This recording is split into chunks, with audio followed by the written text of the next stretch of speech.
Okay, hi guys. So this is Ethan Leeds, a holistic nutritionist with Victor Cazzetto. We're going to talk a little bit about his qualifications in just a minute for what we're going to talk about. So we want to talk a little bit about a lot of the confusion that's coming around the Iteracare wand, because there's a lot of information that's being claimed, a lot of claims being made that just are not true. And we feel the time has come when we need to start correcting that publicly. We've tried to correct it privately, but the information that's completely false just keeps coming out, and it's being picked up by many people in the company, many people in our respective teams. And we've got to draw a line and start getting to the truth and making sure that people are giving accurate information. Just at the start, we want to say that both myself and Victor love the wand. It's an awesome tool. This is not a knock on the wand, anything that we're about to say, but we need to keep the claims in line with the facts as we know them.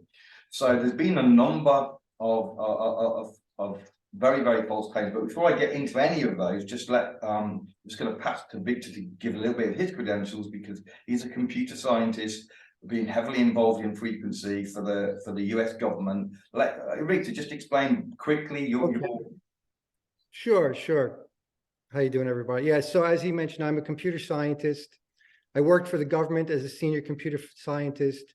I went through the training. I was actually in the Air Force, and so I was trained as a wideband satellite communication specialist, and then did that work in the field, right? So I was there for 5 years, and that required, so when we say wideband satellite, it's like networking. I had to troubleshoot frequencies across the wires, across the air. I worked with all different kinds of testing equipment and had to, figure out when things went wrong because of interference or whatever. So I actually have education, training, and work experience in dealing with all different kinds of frequencies through my computer science background. And then I'm also a nutritionist, energy healer, and a fan of the Iteracare device. And I'm a physics geek. I love quantum physics. I've got a bunch of videos out there already explaining stuff like that about Iteracare, actually, or about quantum electrodynamics, or about quantum entanglement, etc. So yeah, that's pretty much it. I mean, I have longer things on my channel if you care more about my background. And both of us have been pulling our hair out, right? You can see that some of the claims that are being made. There was recently a claim, for example, that you can supercharge any amount of water, unlimited amount in a minute, in 60 seconds with the wand, which kind of, I almost fell out of my chair because it's beyond ridiculous. I mean, literally, that would mean you could go to the ocean and charge it, the whole ocean. I mean, it's crazy. And a lot of these claims, one of the things that I want to get across to people is stop believing claims without any evidence. Right, so if somebody's going to say that you can do an unlimited amount of water with this little wand, for the evidence, like, where's the study on that? Or even common sense. That would mean you could do your whole body in a minute, surely. If you can do the ocean in a minute, you should be able to do your whole body in a minute. I mean, it is just ludicrous. And so please apply some critical thinking to some of these claims. And once you've realized and seen it's ludicrous, you can discount that person as a source of any more credible information. So now one of the things we're going to get into, and Victor especially is going to be explaining a little bit, but one of the things we want to get into is some of the claims. Now we're going to name a person here, and that's because we've tried to go privately and correct and what have you, and it's not being received very well. And so we said, well, we're going to make a video and countering some of this bad information. And the response was, you're very welcome, go for it. So we're doing that, and it's John Scabola, and he's very well respected by a large number of people within Price, and that gives him a lot of weight in what he says. And some of what he says is, let's just say it's misleading. Okay, let's just say that. So let's Victor, if you like to just kick off by playing a little bit of what he's saying, and then you can start to respond with your thoughts on what he's saying. Okay, so now this is interesting. I'm going to show a video clip. This is a video that John made in response to me. Okay, at that time, but John did not call me out. You didn't name And them.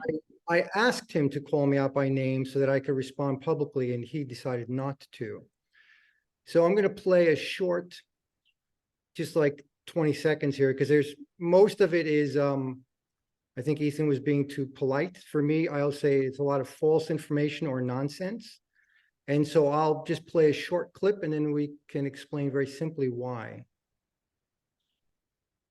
Effect. So the vibrations, the terahertz and the quantum scalar waves come out, instantly affect that dog because of your focus and intention. That dog could be 3 or 4 feet away. It could be in the next room. It could be on the other side of the city. It could be on the other side of the planet. So this is the whole thing. The argument was about distance. And in fact, his video was titled "Distance Does Not Matter." Right? Right. And yeah, and so he made that because he had made the comment and I reached out saying, hey, look, you can't say that. These signals are terahertz is attenuated just like everything else because of diffraction, scattering, we don't, the power levels, etc. And then he just, well, as you saw there, I think the original claim, he said something to the effect of that if you're in a room and you're wanting somebody, you're going to get not just them, but everybody in the room and potentially the next door neighbors and everybody in the town. And it's so, I mean, again, using a little bit of critical thinking, let's just say for a second that this was true. It's not true, but let's just say for a second it was true. That would create massive problems because Pride say that it's contraindicated in various situations. For example, if you have a pacemaker, it could be damaging. So if it could be a problem if you have a pacemaker and you're blasting the whole town or the next door neighbors and so on, then that would be opening up Pride to serious claims against them. And I'm sure the authorities would be very interested in coming in and closing it all down, if indeed it did that. Fortunately, the FCC would shut down the device in the US. Within a blink. If seriously the frequencies were reaching people that even Pride say it's contraindicated for. And how about the other thing is, well, if we look at the information from Prife, their videos and such showing groups of people in clinics, they're still healing them all with separate devices, right? One they have a room full of people, 3 or 4 clinicians doing each person no need. Just blast the room. You've got everybody. I mean, it's beyond belief idiocy, frankly. I don't know what you're going to now. To actually believe that. Well, one of the things that how he gets there is by conflating different mechanisms. So he switches from terahertz gap to scalar to quantum entanglement, and he's flicking all over the place. It's like he doesn't understand. Right, exactly. So yeah, so it's like that point. The way we use the Iteracare device on an individual, it has nothing to do with quantum entanglement. So to continue throwing out that expression has no meaning. When we are like in all the videos and everything we see, you're treating a person or you're treating yourself. There's nothing going on with quantum entanglement in that situation. Okay, nothing. There's no reason for me to mention quantum entanglement in that case. So again, right, it just confuses people. It adds misinformation. And the device, yes, it puts out scalar energy, it puts out terahertz gap frequencies, and it puts out heat. So again, one of the things that he says, Vic, he says that scalar carries the terahertz. It's part of his distance doesn't matter thing. Right. So do you have something to say about that? Because that's clearly not correct. Right. So if you look at all of the studies on the benefits of terahertz frequencies, so terahertz gap frequencies, this is electromagnetic radiation, right? And we understand very well, just like the atmosphere attenuates all the sunlight, otherwise we'd be cooked, right? Life can't exist on the planet if the air did not reduce the energy coming from the sun. The same thing happens in the room. So now we can't say for sure how far the device might be useful, but obviously it was designed to be safe, as you were noting before. We don't want to accidentally, right? It can't be high powered So we're, disabling pacemakers and whatnot by accident. So they know as far as the electromagnetic radiation, the terahertz gap frequency, it must be within a safe distance before it attenuates. And the air in your room, that's like a variable. We don't know how much the air attenuates that signal because there's water in the air. Well, again, Price says that the distance that it can travel in the human body is up to a maximum of 12 inches, right? So it gets slowed down by the water in the body, right? And as you just mentioned, there's water in the air. So we don't have the data to know exactly how far it will go. But what we know is it's not going to go across the other side of the planet. You're not going to accidentally be zapping the boy in the village in Africa or whatever, and he's suddenly healed, and they're like, what happened? It's not going to happen. Right, exactly. Oh. There's another thing to illustrate too. There are other devices that are designed to, to provide scalar energy to people. Distance healing, distance healing stuff. Yes. Yeah, well, not even distance. It's still not even distance because, so the idea of scalar energy that can go like infinite, that is a big misunderstanding. So again, we have home devices that give off scalar energy and they're rated for a certain distance, like 50 meters, right? And you can get a more expensive one. You can now generate the scalar energy to 100 meters. And there's a lot of different products that compete in that market space.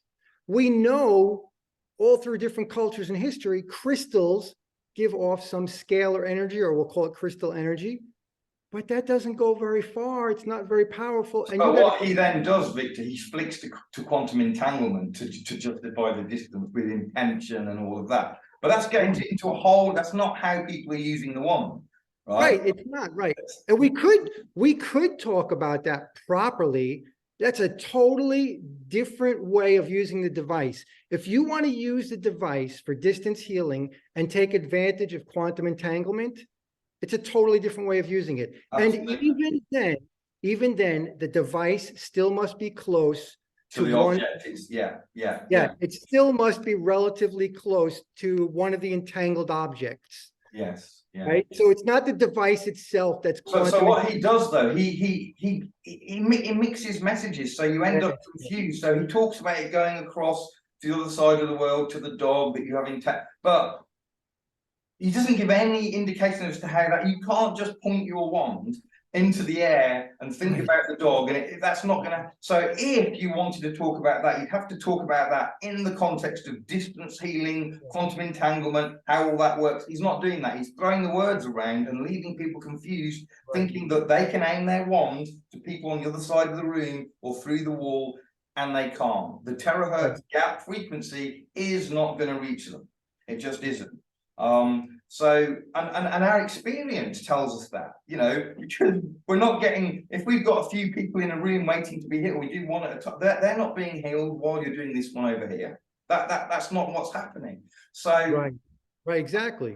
It's very frustrating that this kind of misinformation is being put to everybody from people who have a platform and they've got perceived credibility. In the case of John, he's an author and he's married to a doctor, and all of this, it all gives a sense of credibility.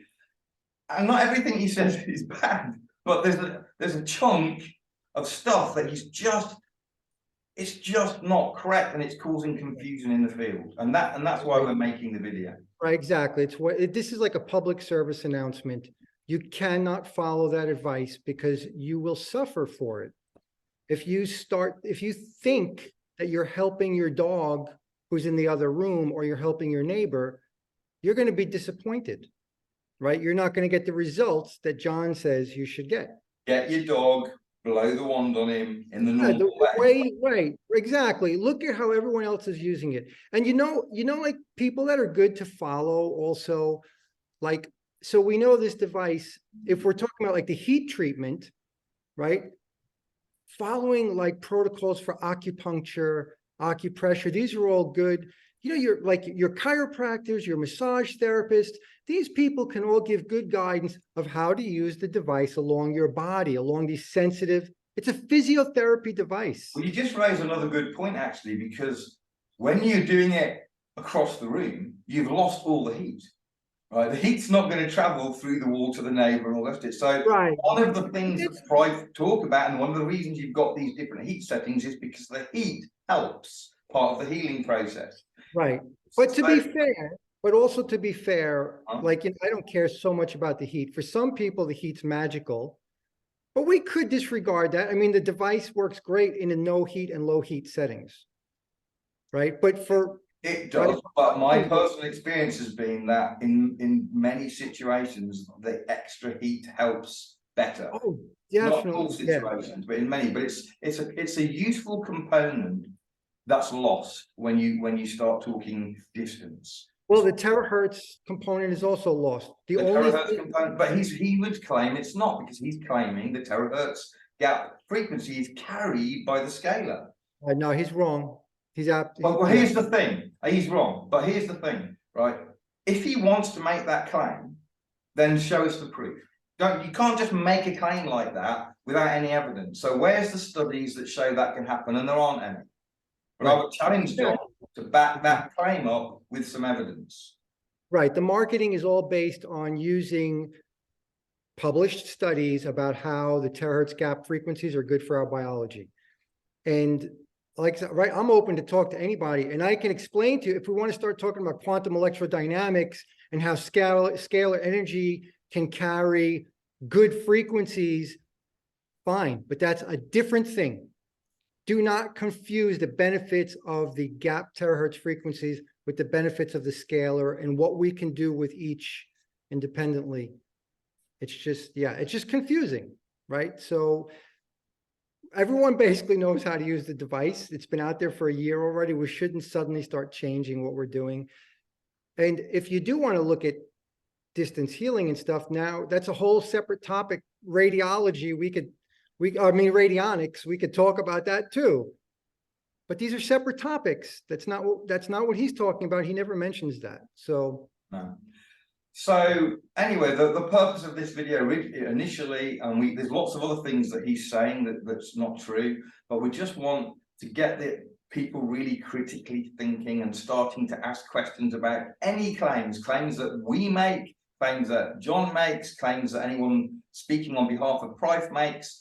We need to challenge claims with, okay, what's the evidence for that? Why are you saying that? Why are you saying that you can heat an unlimited amount of water with a little machine for in 1 minute? What basis have you got for that? What basis is there for claiming that once the water's structured, that's it? It's going to stay like that. These are very broad statements that aren't true. They might be true in certain set of circumstances, but they're not general truth.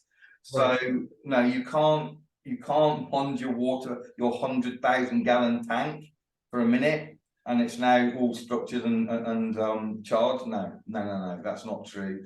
And it's not true that you can use the wand through the walls to other people and so on. And as I said at the beginning, if it were true, we have a big problem because there are contraindications given by Price. And or it would be wonderful because you can heal the whole world with one device. We wouldn't need to sell any more devices. Right, just get the one and everybody's the intention of healing everybody in the world.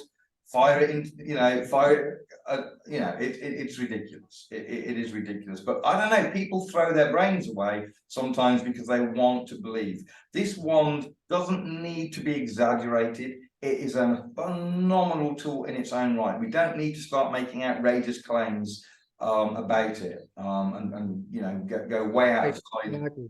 Any amazing as it is. And there are a lot of other points that we will address, I guess, in other videos because we want to keep this short. But there's a lot of other misunderstandings about the water. The idea that it doesn't matter if you have minerals in it. The idea that you have to heat the water. There's a whole bunch of misunderstandings. Yeah, and some of this is accidental. I think some things literally got lost in translation. And so a lot of times people say things with the best intent. Right. And it just gets distorted by accident. So let's just throw quickly before we finish, throw another one out there on that point, Victor. So and we can cover this another time in more detail, but when you boil your water to make a coffee, if you've charged the water before, you've lost a lot, maybe all, who knows, but you've lost a lot of the structural charge through the act of boiling it. Just fact. So if you're going to do the charging, do it after the boiling when it's cooled down a bit. But that's another topic. And the temperature, you want a low temperature, not a hot Not a one. higher one, right? Awesome. Okay, well, hopefully this will get people thinking, get people asking the questions that should be asked, get people seeking evidence for claims. Bring on the challenges. And if John wants to get back to us with the evidence for his claim that scalar electric carries terahertz and whatever distance, not through quantum entanglement, okay, because that's a whole different topic, but just carries terahertz, across massive distances, then yeah, let him provide that evidence, and that'd be very interesting indeed if he thinks he has. Let me leave you related to that. So you can imbue scalar energy with various energy signatures, but that happens through quantum electrodynamics. And it has nothing to do with delivering the benefits of the terahertz gap frequencies, as we see proven in studies that anybody can look up online. Right. Awesome.